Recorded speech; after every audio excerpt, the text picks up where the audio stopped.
السلام علیکم 11ویں کلاس اردو کی ہم کر رہے ہیں، اور میں ہم تشریح کر رہے ہیں تیسرے شعر کی۔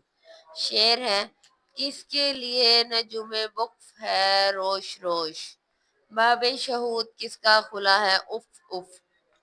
نجوم بکف کہتے ہیں ستارے ہتھیلی پہ لیے ہوئے، روش روش ہر کیاری، باب شہود شہادت کے دروازے، باب دروازے کچھ، ہر کہکشاں ہتھیلی پہ ستارے لیے ہوئے، گویا تمام دنیا میں ظہور حق کا دروازہ کھلا ہے۔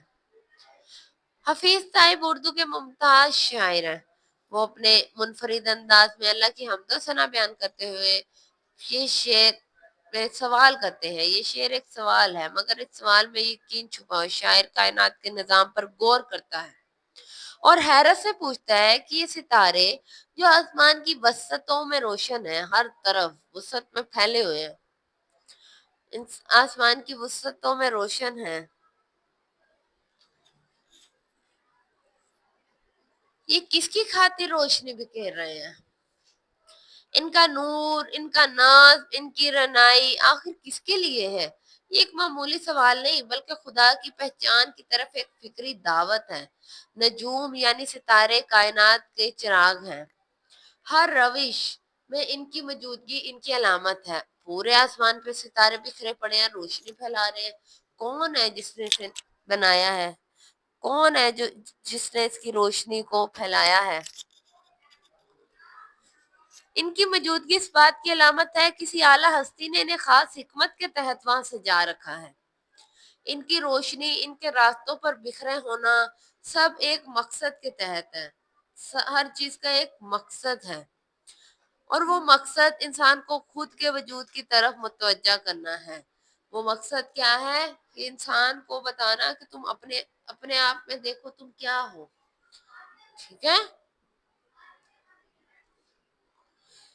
قرآن مجید میں اللہ نے کئی مقامات پر ستاروں کا ذکر کیا ہے۔ سورۃ الملک میں انہیں آسمان کی زینت کہا گیا۔ اللہ نے فرمایا: ہم نے آسمان زمین کو ستاروں، آسمان دنیا کو ستاروں سے سجا دیا۔ اللہ پاک نے پورا آسمان خوبصورتی سے ستاروں سے سجایا ہوا ہے، اور یہ بڑا خوبصورت اور دلکش نظارہ ہے۔ اللہ کی قدرت کا ثبوت پیش کرتا ہے، ایک بہت بڑی قدرت، بہت بڑا ثبوت جسے دیکھ کے عقل کل حیران رہ جاتی ہے۔ ایک انسان کے لیے سوچنا بھی مشکل ہے، اور اسے دیکھ کے انسان غور و فکر میں پڑ جاتا ہے کہ کون ہے جو یہ نظام ہستی چلا رہا ہے۔ یہ ستارے آسمان کی خوبصورتی کا ذریعہ ہے، اپنے خالق کی پہچان ہے۔ ستارے رات کو جگنوں کی طرح ٹمٹماتے ہیں۔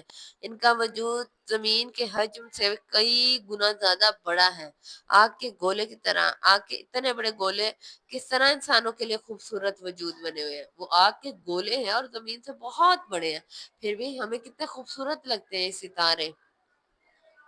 یہ امر انسانوں کو غور و فکر کی دعوت دیتا ہے۔ شاعر کہتا ہے: ہر ستارے میں آباد ہے ایک جہاں، چاند سورج تیری روشنی کے نشاں۔ دوسرے مصرے میں شاعر: باب شہود کس کا کھلا ہے اف اف۔ باب شہود ایک گہرا مفہوم رکھنے والا صوفیانہ ترکیب ہے۔ اس شعر میں خاص معنونیت رکھی ہے۔ اس کی ترکیب میں باب عربی کا لفظ ہے، اس کے معنی ہے دروازے، راستے، کھل، داخل ہونے کی جگہ۔ شہود بھی عربی کا لفظ ہے جس کا مطلب ہے مشاہدہ کرنا۔ جب آپ کوئی نئی چیز دیکھتے ہو، آپ جانچتے ہو اسے، یہ کیوں ہے، کیسے ہے۔ آنکھوں سے دیکھنا، حقیقت کو اپنی باطنی ظاہری آنکھوں سے براہ راست دیکھ کر محسوس کرنا۔ اللہ تعالیٰ فرماتا ہے: ہم انہیں اپنی نشانیاں آفاق میں، آفاق آسمان میں، اور خود ان کے اندر دکھائیں گے، ہمارے اندر، یہاں تک کہ ان پر واضح ہو جائے کہ وہی حق ہے، اللہ تعالیٰ ہی حق پر۔ اس آیت سے ظاہر ہوتا ہے کہ کائنات اور انسان کے اندر ادراک کے ایسے دروازے کھلے ہیں۔ کائنات کے انسان اپنے آپ کو بھی دیکھے تو دیکھتا چلا جاتا ہے، اپنے آپ کو دیکھتا ہے تو اسے بنانے والی ذات کو ڈھونڈنے نکل جاتا ہے کہ کیسے یہ کیسے انسان، اللہ کی آج تک ایسی تخلیق کوئی نہیں کر سکا۔ آسمان، زمین، ہر چیز انسان اللہ کے باطنی شعور سے بھی ممکن ہے۔ اور زمین میں یقین رکھنے والوں کے لیے نشانیاں جو تمہارے اندر بھی ہیں، کیا تم دیکھتے نہیں؟ قرآن مجید میں بار بار اہل عقل کو دعوت دیتا ہے کائنات کا مشاہدہ کریں۔ سورج، چاند، ستارے، دن رات، پہاڑ، بارش، فصلیں سب اللہ کے ہونے کا بتاتی ہیں۔ ہر ایک شے میں جھلک وہ اپنی ربوبت کی دکھا رہا ہے۔ نظام اس کائنات کا جو بحسن خوبی چلا رہا ہے۔ شاعر کہتا ہے اف اف پر مشاہدے، گواہی، پہچان کے دروازے کھلے ہیں، لیکن سوال کرتا ہے کہ کس کی پہچان ہے اور کس کی معرفت کے دروازے؟ یہ سوال دراصل انسان کو متوجہ کرنے کے لیے۔ یہ بات بالکل واضح ہے کہ کائنات کے ہر افق، ہر کنارے، ہر سمت اللہ کی نشانیاں ہیں۔